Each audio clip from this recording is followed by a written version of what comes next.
નમસ્કાર મિત્રો, મારી યુટ્યુબ ચેનલ પર તમારા બધાનું સ્વાગત છે। શિક્ષકોની ઓનલાઈન તાલીમ જે ચાલી રહી છે તે અંતર્ગત મોડ્યુલ 3 કોર્સ 3નું ધોરણ 6 થી 8ના શિક્ષકો માટે HOT પ્રશ્નોની સમજ અને રચનાનું અહીંયા પ્રશ્નો મૂકવામાં આવેલા છે। તો એ પ્રશ્નો કોપી માટે નથી, પરંતુ તમારી સંપૂર્ણ જાણકારી માટે મૂકવામાં આવેલા છે, જેનું સોલ્યુશન અહીંયા મૂકવામાં આવ્યું છે।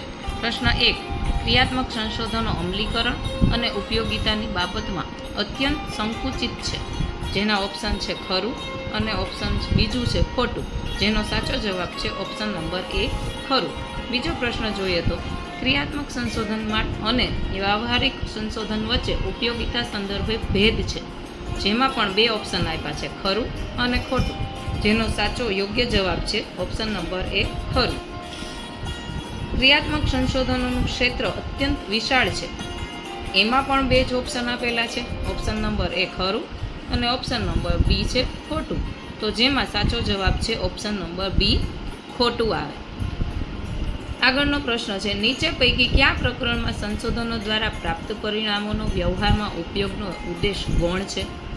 જેમાં ઓપ્શન નંબર છે એ વ્યવહારિક, ઓપ્શન નંબર બી સૈદ્ધાંતિક, ઓપ્શન નંબર સી સંખ્યાત્મક, ઓપ્શન નંબર ડી ગુણાત્મક, એ અને બી બંને, જેનો સાચો જવાબ છે એ અને બી બંને।